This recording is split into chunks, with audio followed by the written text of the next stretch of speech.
예, 안녕하십니까. 소위 윤석열 엑스파일에 의한 파장이 정치권에 갈수록 커지고 있습니다.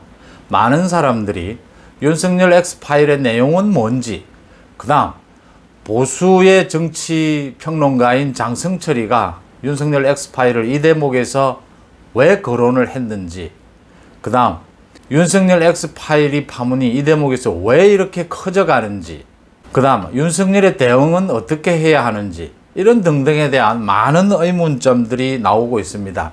이 파문을 일으킨 장성철 소장도 언론에 나와서 각종 방송에서 자신이 이렇게 내용을 입수하게 된 경위, 그 내용, 또 앞으로 전망, 이런 많은 얘기들을 내놓으면서 파장은 더 커지고 있습니다.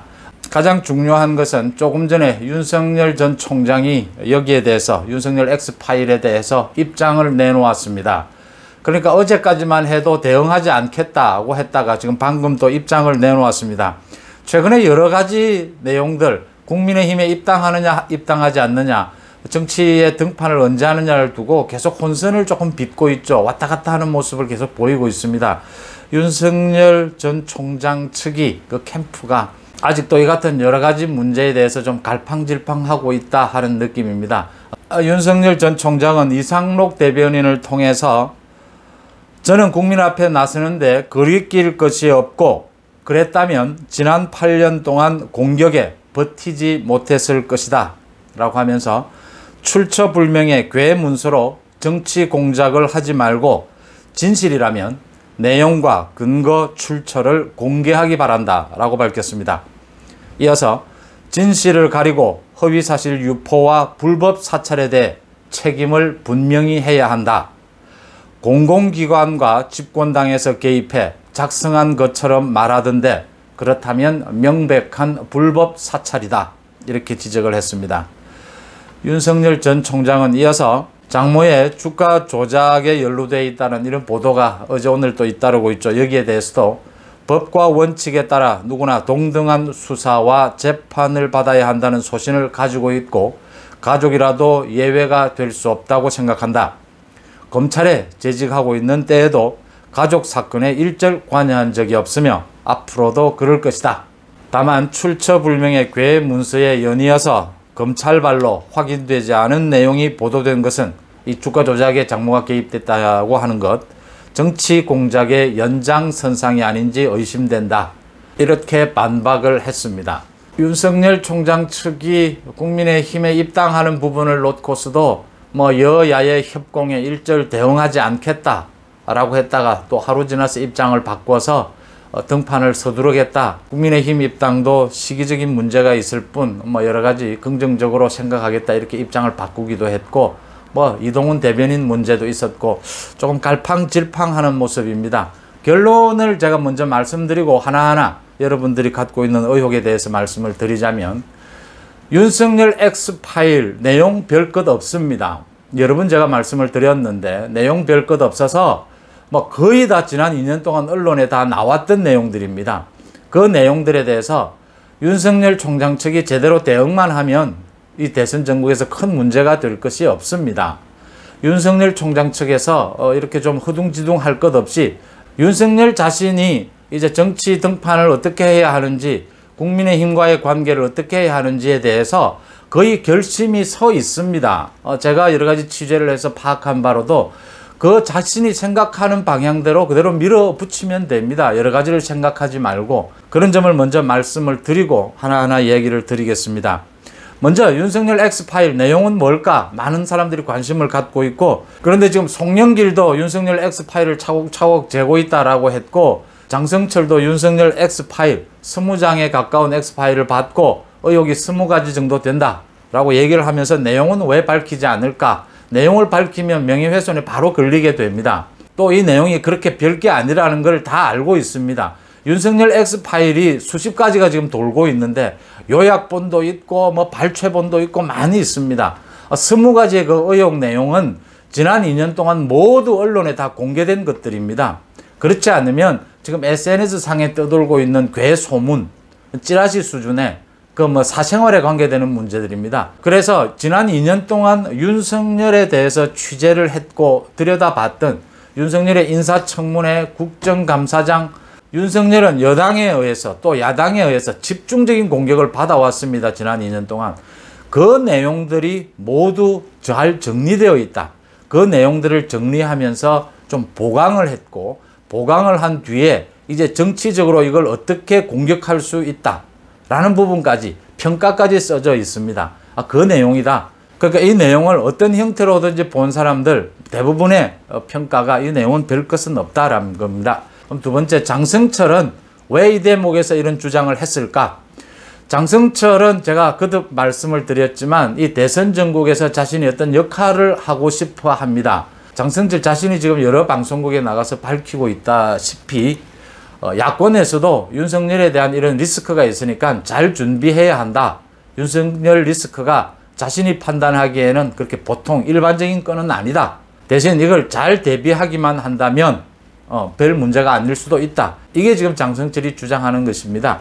대선 전국에 지금 많은 후보들이 있습니다. 야권 진영에서도 어떤 역할을 하고 싶다. 야권 전체에 있어서도 역할을 하고 싶다. 이런 뜻을 밝힌 것이고, 자신의 정치적 존재감을 높이기 위해서 윤석열 엑스파일을 이 대목에서 꺼내 들었다. 거론을 했다. 이렇게 보는 것이 가장 설득력이 있습니다. 그러면 이게 왜 이렇게 파장이 클까? 며칠 전에 송영길 민주당 대표가 엑스파일을 차곡차곡 쌓고 있다, 준비하고 있다라고 했을 때는 그렇게 크게, 그때도 약간의 논란이 있었지만 넘어갔는데, 장성철이 얘기하면서 왜 이렇게 파장이 클까? 윤석열이 지금 등판을 눈앞에 두고 있습니다. 그 다음 등판을 하면서 국민의힘에 입당하느냐 입당하지 않느냐를 가지고 좀 갈팡질팡하고 있는 상황입니다. 윤석열 주변에는 지금 7월 2일이 되면 이제 그 장모의 그 재판, 요양병원과 관련한 그 재판 결과, 1심 재판 결과도 나오죠. 이 시점이 굉장히 예민해져 있다. 어떤 점에서 예민해져 있느냐? 야권 내부에 10명에 가까운 지금 대선 후보들이 나와 있습니다. 국민의힘 안, 국민의힘 바깥에. 야권에 있는 대선 후보들 진영마다 이 윤석열 엑스파일을 바라보는 계산이 모두 다르고 예민하기 때문입니다. 그래서 이 파장이 커지는 겁니다. 민주당은 지금 나쁠 것 없다라고 하면서 윤석열 엑스파일에 이걸 공격 소재로 쓰겠다라고 하고 있지만 직접적인 공격은 하지 않고 있습니다. 민주당이 여기에서 직접적인 공격을 엑스파일을 가지고 나서게 되면 정치 공작, 불법 사찰, 다시 윤석열을 키워주는 그런 결과로 갈 것이 거의 뻔해 보이기 때문에 민주당은 나서지 않고 있습니다. 문제는 야권 내부 진영에 지금 잠룡들의 그 계산과 미묘함 때문에 이게 파장이 더 커져가고 있는 겁니다. 이 파장을 불러일으킨 장성철 자신도 말을 숨기지 않고 있습니다. 야권의 정권 교체를 위해서 이런 윤석열이 안고 있는 리스크 검증해야 되지 않겠느냐 얘기를 바로 합니다. 그럼 앞으로 윤석열 측은 이걸 어떻게 대응하는 것이 좋으냐? 잘 대응하면 별 문제가 아니다고 제가 말씀을 드렸는데 어떻게 대응하는 것이 가장 현명할까라는 부분입니다. 윤석열 X파일 파동에서 이미 모두 드러났습니다. 윤석열 측에서도 오늘 갑자기 이렇게 입장을 발표하고 여권에서 이 자료를 만들었다면 불법 사찰 아니냐, 정치 공작 아니냐, 결국 다 공개가 됩니다. 일반인에게도. 불법 사찰, 정치 공작이다, 그냥 있지 않겠다. 이것과 연관해서 지금 계속해서 언론에서 윤석열 장모에 대한 확인되지 않는 보도들을 계속 내고 있습니다. 정면 돌파해야 합니다. 이건 다른 방법이 없습니다. 정면 돌파한다면 이건 윤석열을 더 키워주는 일로 만들 수가 있습니다. 말씀드렸다시피 지난 2년 동안 국민의힘이 윤석열을 공격한 내용, 민주당이 윤석열을 공격한 내용 모두 그것입니다. 거기에 더 좀 살을 붙이고 평가를 해놓은 것입니다. 이거로 윤석열이 당당하게 정면 돌파를 못할 이유가 하나도 없습니다. 그 다음 야권 내부에 지금 대선, 경선, 경쟁 이 부분이 지금 가장 예민한 부분입니다. 정치적으로. 당 밖에 있던 홍준표 의원은 이제 내일 모레입니까? 모레면 복당이 결정이 됩니다. 안철수와의 합당은 시간만 끌고 있을 뿐이지 내부적으로 협의할 것은 모두 끝난 상태입니다. 안철수 쪽에서 이걸 시간을 좀 길게 끌고 싶은 상태입니다. 그 다음 최재형, 김동연이 이제 등판을 서두르고 있으면서 굉장히 복잡해져가는 과정입니다. 이렇게 예민하고 복잡해지는 과정에서 윤석열 측이 판단해야 할 것은 딱 한 가지입니다. 정면 돌파해야 한다. 야권 내부에서 철저한 검증은 불가피하다라는 점입니다. 그걸 피할 수 없습니다. 지금 대권주자 지지율 1위, 야권에서도 지지율 1위, 정권 교체를 위해서 꼭 필요한 윤석열 후보, 윤석열 총장 측이 가져야 될 생각은 야권의 정권 교체를 위해서 윤석열을 지지하든 지지하지 않든 윤석열 후보는 필요하지 않습니까? 그런 점에서 윤석열 측이 정치 등판을 더 이상 미루어서는 안 되고 정치 등판을 결정하고 정면 돌파하겠다는 심정으로 나가고요. 그 다음 두 번째, 국민의힘의 입당 부분 갈팡질팡하고 있습니다. 걱정하는 부분이 있죠. 지금 이준석 대표 체제가 과연 자신에게 도움이 될 것이냐, 윤석열 대세론에 도움이 되느냐, 저게 아니면 저기에 들어가면 오히려 족쇄가 될 것이냐 불안할 겁니다. 윤석열 엑스파일 파동에서 보시고 있습니다. 윤석열에 대한 검증은 어쩔 수가 없습니다. 정면 돌파해야 합니다. 정면 돌파하는데 바깥에 있는 것이 더 공격을 많이 받을 것이냐, 국민의힘 안으로 들어와서 더 공격을 더 많이 받을 것이냐, 야권 내부에서도 윤석열에 대한 무차별 공격은 이제 피할 수 없다는 것이 드러났습니다. 바깥에 있으면 국민의힘, 여권 모두로부터 공격을 받게 됩니다. 국민의힘에 입당하는 그런 결단을 내리는 것이 오히려 현명할 수 있다는 부분입니다.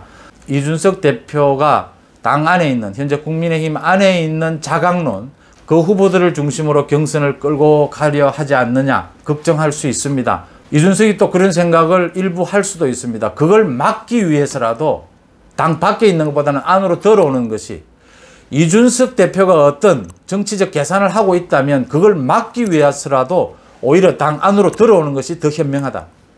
이 점을 한번 깊이 윤석열 측에서 생각해 보기를 바랍니다. 윤석열 비롯해서 모두, 홍준표, 안철수, 최재형 모두 정권 교체를 위해서 야권 지지층 모두가 안고 가야 될 경쟁력 있는 후보들이다 라는 점을 기반으로 두고 말씀을 드립니다. 고맙습니다.